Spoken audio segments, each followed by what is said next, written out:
Ibu harapkan anak-anak siap untuk mengikuti materi MPLS kita pagi hari ini. Baik, sebelum Ibu akan menyampaikan materi, Ibu ingin menyampaikan salam terlebih dahulu. Jadi, aturannya seperti ini. Nanti jika Ibu bilang semangat pagi, anak-anak jawabannya pagi, pagi, semangat. Baik anak-anak, kita coba ya. Semangat pagi, pagi, pagi, semangat. Bagus. Ada pepatah yang mengatakan bahwa tak kenal maka tak sayang. Sebelum Ibu akan menyampaikan materi, Ibu akan memperkenalkan diri terlebih dahulu. Perkenalkan, nama Ibu Arianti Ernilia KH. Ibu biasa dipanggil dengan Ibu Erni. Pada pagi hari ini, Ibu akan menjelaskan materi tentang cara belajar efektif. Anak-anak, kira-kira anak-anak tahu nggak sih apakah yang dimaksud dengan cara belajar efektif? Cara belajar efektif itu seperti apa ya? Cara belajar efektif itu adalah cara belajar yang sesuai dengan kondisi personal pembelajar, baik dari segi metode, penggunaan tempat, ataupun penggunaan waktu. Anak-anak bisa lihat gambar berikut. Bu Erni punya gambar ini, sistem kebut semalam. Siapa di sini yang biasa menerapkan cara belajar seperti ini? Misalkan, giliran besok pelajaran matematika, anak-anak baru ngerjain PR-nya malam ini. Atau misalkan besok ulangannya bahasa Indonesia, anak-anak baru belajarnya malam ini. Siapa yang biasa menerapkan belajar seperti itu? Sebenarnya cara belajar yang seperti itu adalah cara belajar yang kurang efektif. Untuk melakukan cara belajar yang efektif, Bu Erni punya beberapa metode. Metode atau cara yang pertama adalah cara belajar dengan teknik Pomodoro. Jadi, cara belajar yang ini anak-anak bisa lakukan terlebih dahulu dengan langkah pertama, itu adalah menentukan topik yang ingin anak-anak pelajari. Anak-anak ambil dulu satu buah topik yang ingin dipelajari. Yang kedua, setelah menentukan topiknya, anak-anak tentukan waktu belajar. Misalkan, anak tentukanlah waktu belajar 30 menit.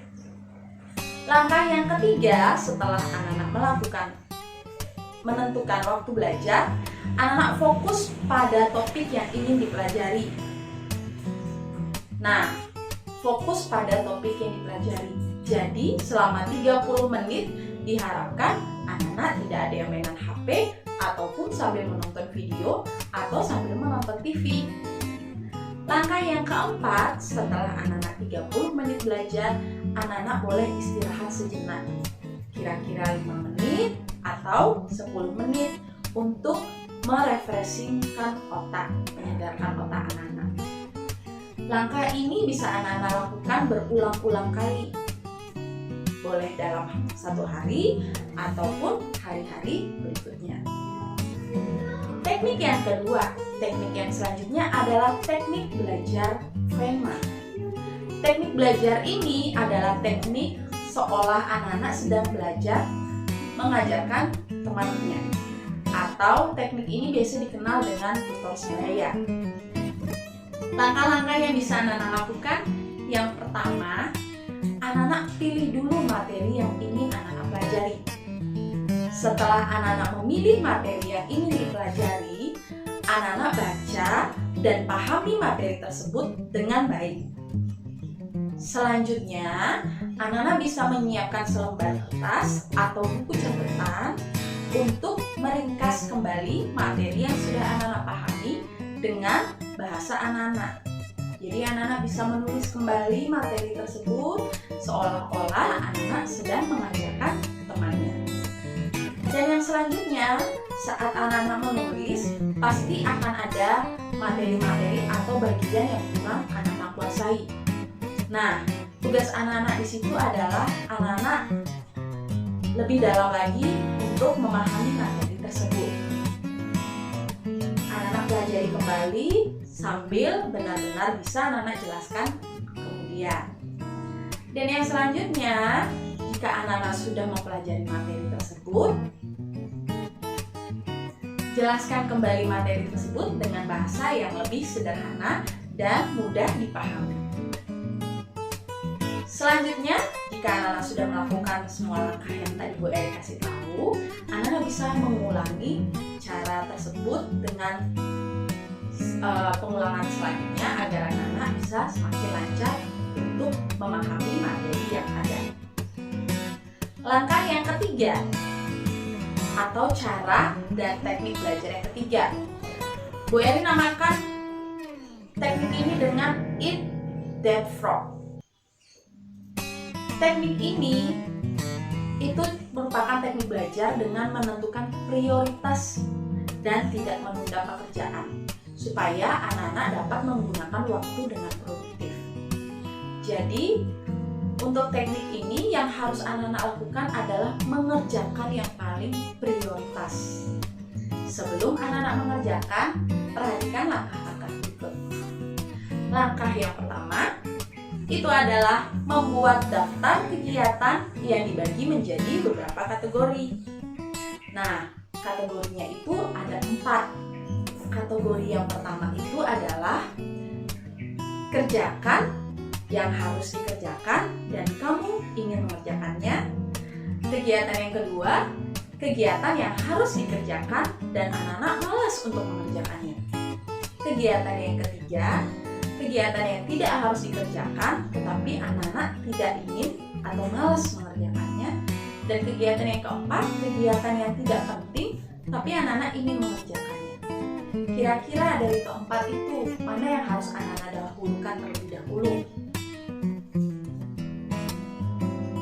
Nah, dari keempat ini, yang harus anak-anak lakukan terlebih dahulu itu adalah di langkah kedua. Dengan cara memilih yang tidak disukai atau kegiatan yang harus dikerjakan dan anak-anak malas untuk mengerjakannya. Itu yang dikerjakan pertama kali. Ya, jangan yang dikerjakan yang mudah duluan. Biasanya kan kita ngerjainnya selalu yang mudah kan. Sekarang kita balik. Kita kerjakan yang paling sulit untuk kita pelajari. Atau soal yang paling sulit dulu yang kita kerjakan. Kenapa yang paling sulit? Karena kalau kita kerjakan yang paling sulit dan yang paling mudah, maka akan membuat waktu anak-anak belajar menjadi lebih singkat atau lebih cepat. Seperti itu. Langkah yang ketiga. Nah, ini. Selesaikan dan lanjut ke frog. Semakin awal anak-anak mengerjakan tugas yang paling penting dan yang paling tidak disukai, maka akan semakin cepat juga urutan tugas-tugas anak-anak akan terselesaikan. Kita lanjut lagi. Ini yang terakhir, cara belajar efektif berdasarkan penelitian. Ada banyak sekali cara belajar efektif berdasarkan penelitian. Anak-anak bisa lihat di gambar yang ada. Yang pertama, sebelum anak-anak belajar, anak-anak bisa berolahraga terlebih dahulu. Karena di dalam tubuh yang sehat terdapat juga jiwa yang sehat. Kalau anak-anak berolahraga dan mengeluarkan banyak tenaga, otomatis tubuh anak-anak sehat dan siap untuk menerima materi yang ada. Nah, langkah selanjutnya di sana ada belajar singkat. Jadi seperti yang tadi Bu Eri sampaikan, siapkan waktumu untuk belajar. Kira-kira 30 menit, kira-kira 25 menit, silahkan anak-anak tentukan sendiri. Dan pada saat belajar, jangan lupa memberikan jeda waktu untuk istirahat. Ya, jangan belajar sambil main HP. Jadi kalau belajar harus fokus dulu sama pelajarannya. Kalau sudah selesai, baru anak-anak boleh bermain HP. Dan yang selanjutnya, ucapkan dalam hati. Sambil belajar, anak-anak harus mengucapkan kata-kata optimis bahwa saya bisa mengerjakan tugas ini. Dan tidur yang cukup juga dapat membantu anak-anak untuk fokus dalam belajar. Anak-anak bisa belajar sambil mendengarkan musik lagu kesukaan anak-anak. Ya, itu dia beberapa teknik pembelajaran yang sudah Bu Eri sampaikan. Silakan anak-anak dapat memilih salah satu untuk diterapkan cara belajar efektif anak-anak yang anak-anak sukai atau yang sesuai dengan keinginan anak-anak. Sekian materi Bu Erni. Selamat pagi, salam sehat, semangat selalu mengikuti PKLS. Tuhan memberkati.